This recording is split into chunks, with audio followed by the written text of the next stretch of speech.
Hello, dear students. Today we have Proposition 11, Book 2. Book 2, Proposition 11. We're given a line, and we're supposed to cut a line. Let's do it universally. To cut a line such that the rectangle contained by the whole and one of the segments is equal to the square on the other segment. Okay, given a line, to cut it such that the rectangle contained by the whole line and one of the segments is equal to the square on the other segment.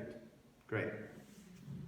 Here's a line. We need to cut it such that the rectangle contained by this and the cut one of the segments is equal to the square on the other segment. Let's make it a little bigger and colorful so we can, so let this be the line, red line now, okay?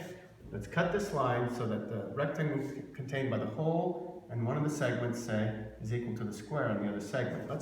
Okay, that's what we're required to do. Let's make our square on this. Okay.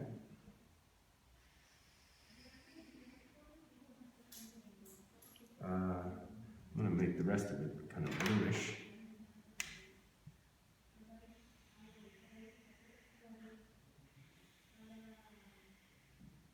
Okay. Now, so this is a square. All these sides are equal. Let me put little hash marks. Say that they're equal. I'm not going to do that. You see that they're all equal. Now let's bisect this right here. Okay, we just bisected this line.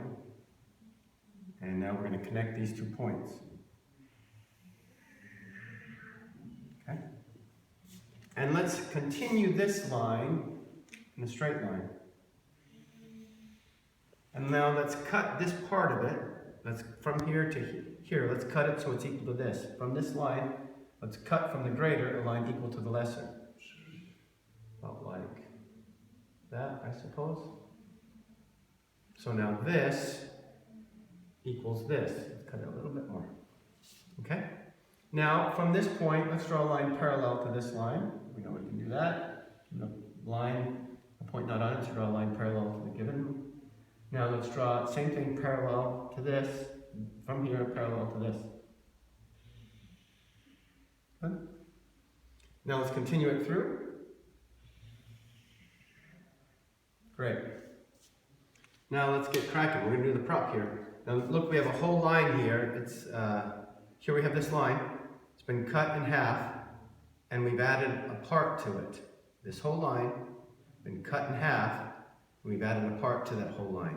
We know from a previous Proposition 6, that given a whole line, cut it in half, and add a part to it, that the rectangle contained by the whole and the added part, together with the square on the other segment, on the half, together with the square on the half, is equal to the square on the half and the added part taken as a straight line.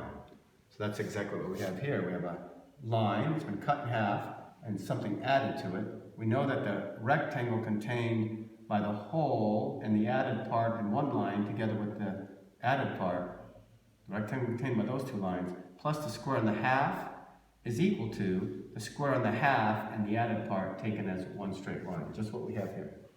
Okay?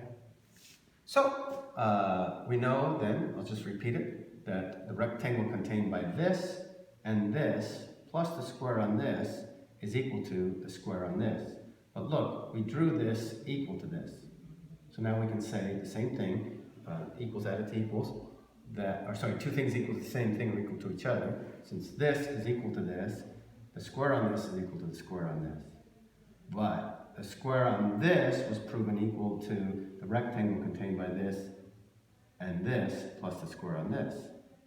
Therefore, the square on this also equals the rectangle contained by this and this line plus the square on the half.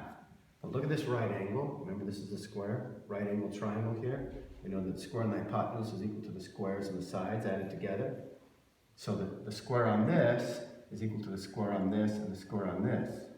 But the square on this was also shown equal to the rectangle contained by this and this plus the square on this. Notice how we have the square on this on both sides of the equation. Let's sack that out. Now we know that the square on this is equal to the rectangle contained by this and this line. Which is to say, this big chunk, because this is a square, therefore the sides are equal. So the square, this is the rectangle contained by this and this, or to say this and this, because this is equal to this. And this big chunk is the square on this. So now we have this big chunk is equal to this chunk.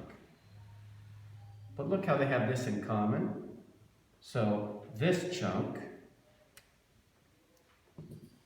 is equal to this chunk. Okay, because we sacked out what they had in common.